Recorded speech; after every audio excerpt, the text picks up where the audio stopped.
Teacher बताओ 1876 में क्या हुआ था? शीदा पता नहीं टीचर, नालायक, कायदे आजम पैदा हुए थे। अच्छा ये बताओ 1880 में क्या हुआ था? शीदा माशाल्लाह कायदे आजम 4 साल के हो गए थे। एक हिंदू और ईसाई सहरा में भटक गए। दूर एक मस्जिद नजर आई। हिंदू बोला, देखो वो मस्जिद है, अगर हम खुद को मुसलमान जाहिर करेंगे तो वहाँ से हमें खाने को कुछ मिल सकता है। मैं अपना नाम अहमद बताऊंगा। मगर ईसाई ने खुद को मुसलमान जाहिर करने से इनकार कर दिया। मस्जिद के इमाम ने दोनों का खुश दिली से इस्तकबाल किया और नाम पूछा। हिंदू, मेरा नाम अहमद है। ईसाई, मेरा नाम माइकल है। इमाम साहब ने एक शख्स को बुलाया और कहा, माइकल के लिए कुछ खाने को लाओ। फिर हिंदू की तरफ मुखातिब हुए और कहा, और सुनाए अहमद साहब, रोजे कैसे गुजर रहे हैं? एक पागल हर वक्त ये कहता रहता था, गुलेल बनाऊंगा चिड़िया मारूंगा, गुलेल बनाऊंगा चिड़िया मारूंगा। एक दिन इसको पागलों के डॉक्टर के पास ले गए। इसका इलाज किया। डॉक्टर, बताओ अब क्या करोगे? पागल, शादी करूंगा, नौकरी तलाश करूंगा, घर बसाऊंगा। डॉक्टर, शाबाश, फिर क्या करोगे? बच्चों को अच्छे स्कूल में दाखिल करवाऊंगा, इनकी बर्थडे मनाऊंगा, शर्ट पजामे गिफ्ट आएंगे।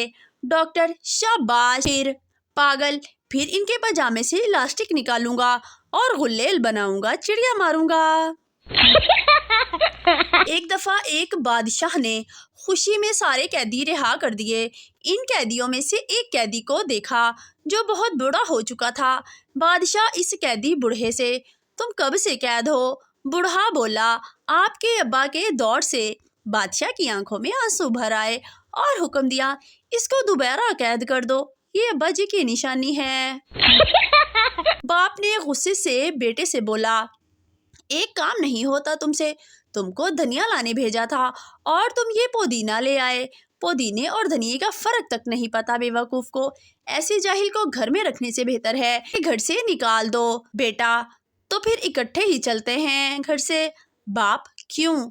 बेटा, क्योंकि अम्मी कह रही हैं ये मेथी है। दो सिख भाई एक ही क्लास में पढ़ते थे। इम्तिहान में सवाल आया कि आपके वालिद का नाम क्या है। दोनों ने अलग अलग जवाब दिए। उस्ताद ने पूछा, तुम दोनों ने अपने वालिद का नाम एक ही क्यों नहीं लिखा? एक बोला, ओ जी, फिर तुसी कहना सी नकल मारिए। एक पठान डॉक्टर से, हमारा वजन बहुत बढ़ गया है। डॉक्टर, खान तुम रोजाना 10 किलोमीटर पैदल चला करो। 1 साल बाद पठान ने डॉक्टर को फोन किया, डॉक्टर साहिब, वजन तो काफी कम हो गया है, मगर हम अफगानिस्तान पहुंच गया है, अभी इधर ही रोके या आगे रूस निकल जाए। एक आदमी ने आईफोन लिया, इसको जेब में रख के जा रहा था कि अचानक इसका पांव फिसला और वो गिर गया और कुछ टूटने की आवाज आई। आदमी, अल्लाह करे हड्डी हो। एक मौलवी बस में सफर कर रहा था। अगली सीट पर एक औरत बार बार अपने बच्चे से कह रही थी, बेटा तुम ये हलवा खा लो वरना मैं इस मौलवी अंकल को दे दूंगी। जब औरत ने चौथी मर्तबा यही कहा तो मौलवी बोला, बहन जी जल्दी फैसला कर लो, तुम्हारी वजह से मैं पहले ही 4 स्टॉप आगे आ चुका हूँ। एक औरत कोमा में चली गई। शोहर मुर्दा समझकर दफनाने चले। रास्ते में जनाजा खंबे से टकराने से औरत को होश आ गया। 1 साल बाद फिर औरत चल बसी। सब कलमा पढ़ते हुए जा रहे थे। शोहर की जुबान पर एक ही बात थी, खंबा बचा के, खंबा बचा के। एक साहब ने मरते वक्त अपनी बीवी और बच्चों को वसीयत की, छोटे बेटे तुम डिफेंस वाले 15 बंगले ले लेना। बड़े बेटे, तुमसे बहुत प्यार करता हूँ, इसलिए गुलशन रावी वाली 20 कोठियाँ दे रहा हूँ। और बेगम, सदर वाले 11 फ्लैट्स तुम्हारे हैं। पास खड़ी नर्स बहुत मुतासर हुई और इसकी बीवी से बोली, आप कितनी खुशकिस्मत हैं, आपके शौहर कितने अमीर हैं। बीवी, किस बात के अमीर? वो मनहूस तो दूध वाला है, अपने ग्राहकों का बता रहा है। लड़का और लड़की फोन पर। लड़का, हेलो, आज तुमने किस रंग के कपड़े पहने हैं? लड़की, तुमको तो बस यही फजूल बातें करनी आती हैं। लड़का, अच्छा تو یہ بتاؤ اسٹیٹ بینک کس طرح کم از کم مداخلت سے مالیاتی اداروں کے افراطی زر کے بڑھتے ہوئے رجحانات کا سد باب کر سکتا ہے؟ لڑکی: کالے رنگ کے جو عید پر پہنے تھے۔ انگلش ماں: گڈ نائٹ ڈیئر۔ ہندوستانی ماں: صبح راتری بیٹا۔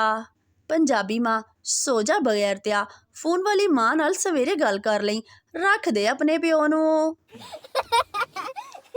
ناشتے کے وقت بیوی بولی: میں تھانوں آنڈا بنا دیاں؟ شوہر غصے سے: نہیں، تو مینوں بندہ ہی رہن دے، جادوگرنی ہے۔ ارائی کی مرغی مر گئی، وہ بہت رویا۔ زیادہ رونے پر دوست بولا: یار میرا بھی ابا مر گیا سی، میں تے اتنا نہیں رویا۔ ارائی: تیرا ابا انڈے دیندا سی۔ میراسی کو چوری کے جرم میں منہ کالا کر کے گدھے پر بٹھا کر گھمایا گیا۔ جب چکر پورے ہوئے تو میراسی گھر آ کر بیوی سے فخریہ بولا: لوگوں نے بڑی کوشش کی کہ میں گدھے سے گر جاؤں، لیکن اللہ نے عزت رکھ لی۔